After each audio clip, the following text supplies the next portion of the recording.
Chapter 2. Rachel. I had a hard time focusing in school the next day. Thinking about a mission that we had planned always managed to distract me. It didn't help that math never really excited me, even before all this alien invasion stuff started anyways. I mean, who can understand this X equals Y stuff? Well, Axe probably could, but I never really cared for it. Best to concentrate on the task at hand, anyway. It seemed like the day stretched on, as it always did on these kinds of days. But finally the end-of-class bell rang, and I shot out of class like a missile. I met up with Cassie just outside the front door, and we began to hike over to her barn. We talked about boring things, like who was getting cuter, maybe getting together to work on our homework. Plus I tried to hint to her about getting some proper clothes. Again. But that girl is as stubborn as most of the animals she cared for when it comes to my amazing fashion suggestions. We arrived at Cassie's house and headed inside, dropping our stuff in her room. She figured it would still be some time before Jake and Marco showed up, since we did try to keep our meetings secret, and the boys would be taking a more roundabout way. So we decided to kill time by doing some math homework. Cassie's mom poked her head in to say hi, but didn't have too long to chat. She had to go to the gardens, our town's zoo/amusement park, to see the delivery of a new antelope. It wasn't long after she left before we heard the doorbell go off. Cassie headed downstairs and returned shortly after with Jake and Marco trailing behind. Marco had one of his usual dorky grins plastered on his face, while Jake just seemed somber. "So what's up with you two?" I asked. Jake's just upset because he lost a little contest we had on the way over," Marco said. Well, that may have been true. I could tell that something else was eating at Jake. "You sure you're all right, Jake?" Cassie asked. At the sound of her voice, Jake seemed to snap out of his thoughts. He gave an unconvincing grin. "Yeah, just thinking, that's all." Cassie was about to protest when a tapping sound came from her window. We all turned to see a hawk pecking at the glass. I sighed and opened the window. "Hey, Tobias, back from your daily hunt?" Marco quipped. Yeah, not too good of a day, though, but I was able to check out the spaceships. "And?" Cassie inquired. Whoa, wait," Marco interrupted. "They're just sitting out there in the open? No hangars, no underground facility?" Nope, it's like what Eric said. They're just in the mountains with a nice battle line of guards between, standing in our way. Marco threw his hands into the air. "All right, this is definitely 150% a trap." "We all knew that from the beginning, Marco," I said. "But that still doesn't change the fact that we need to intervene." Jake nodded slowly. "Tobias, how long would it take us to fly there?" "Took me at least an hour, maybe an hour and a half." "All right then, Tobias, go get Axe. Everyone else, let's get going," Jake commanded. Everyone else headed outside before me, but I stayed behind for a moment to close the window after Tobias flew out.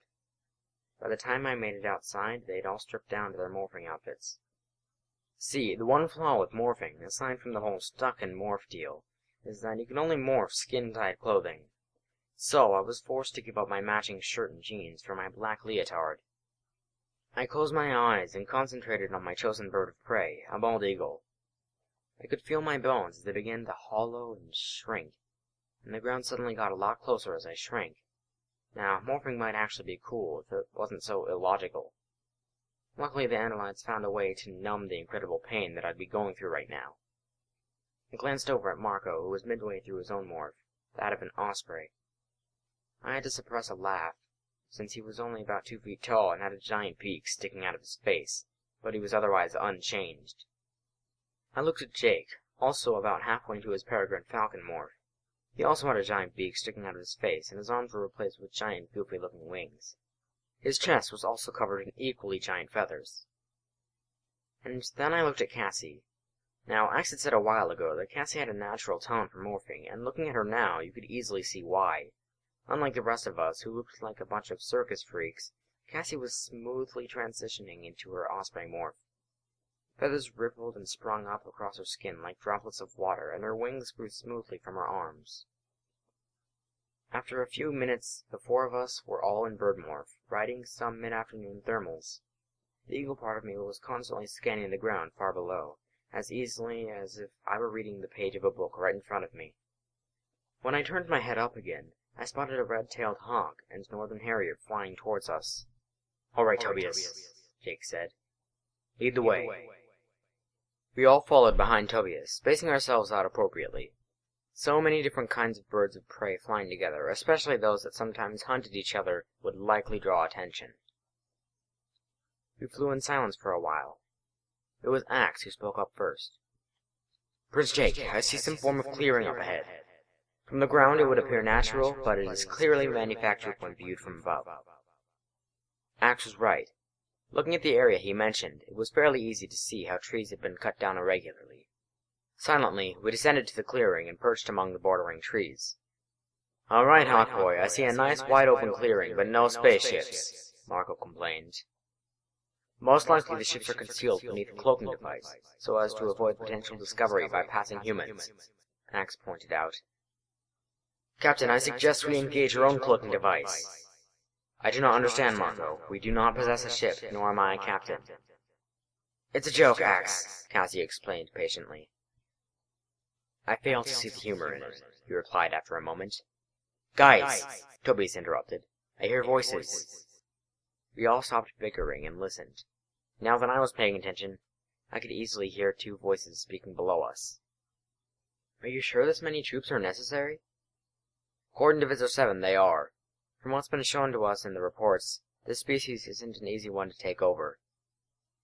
I wish they'd give us a bit more information. Not easy to fight something you know very little about." "I hear you, but Visor 7's been very tight-lipped about the whole place. Most likely so she can present the planet to the Council and get a nice big promotion."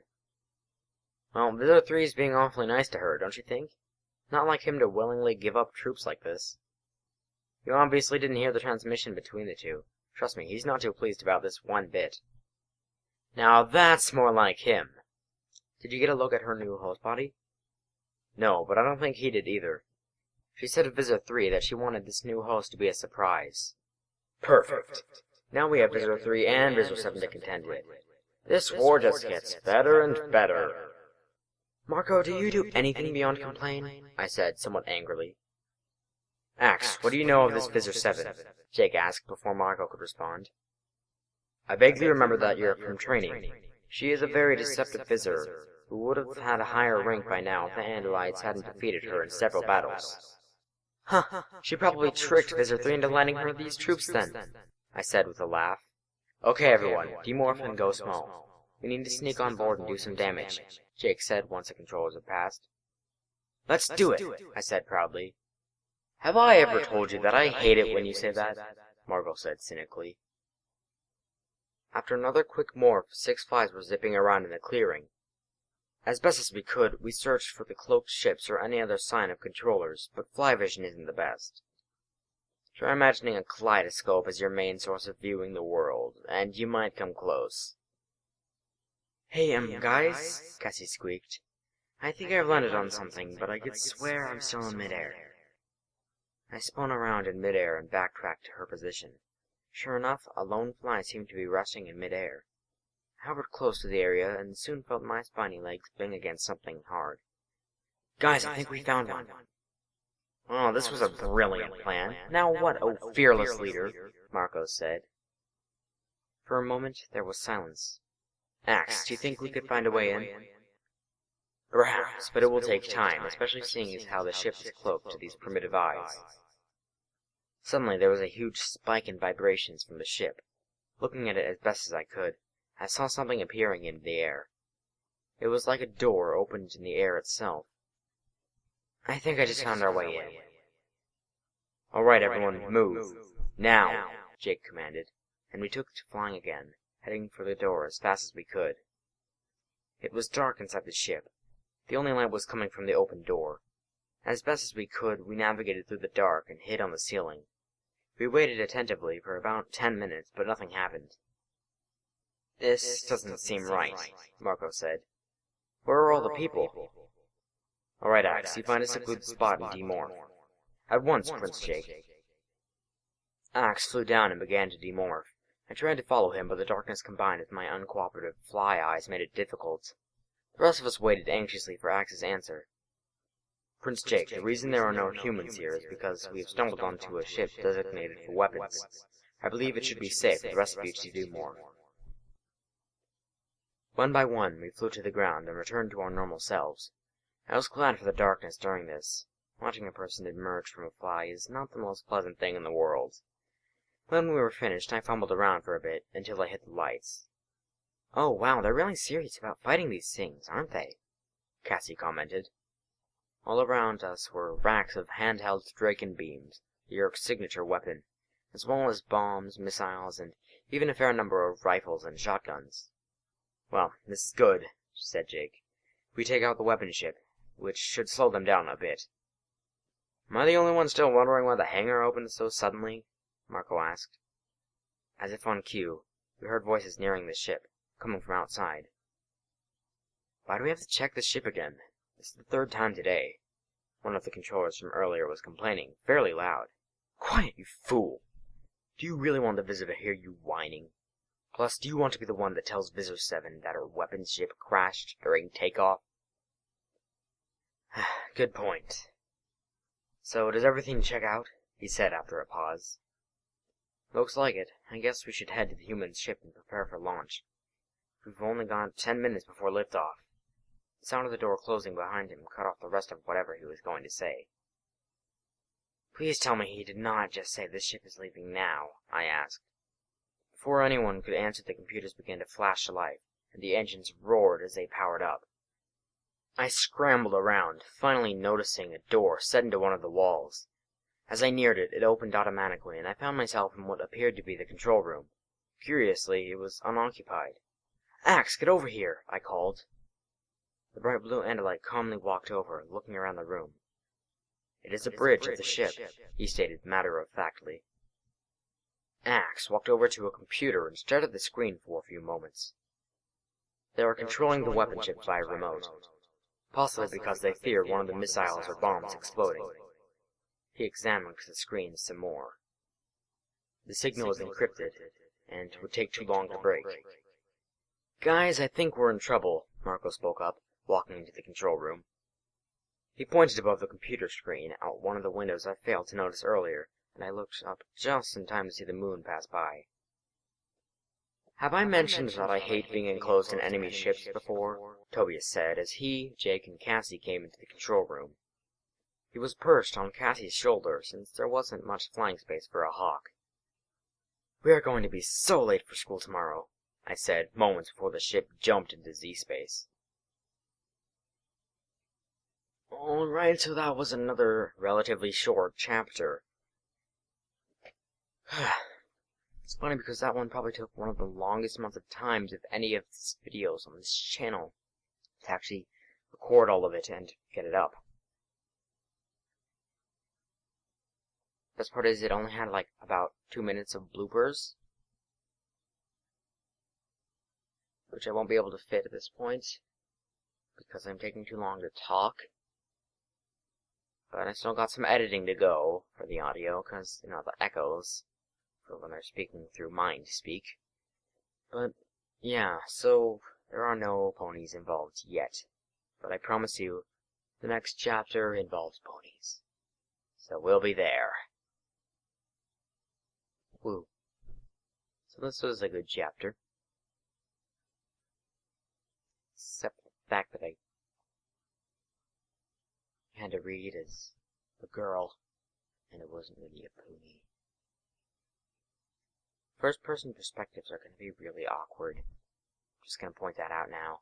Anyways, I better end this off before another 30 seconds passes, because then it'll be 15 minutes and I'll be over the limit. And yeah, so yeah, this is me signing off, and I will see you guys next time. Till then, this is me signing off. I just said that, and yeah. If you like this video, hit the like button, and if you didn't like the video, hit the dislike button, next like button. If you want to come back to the show, fix that next video. Then this is me signing off. Peace!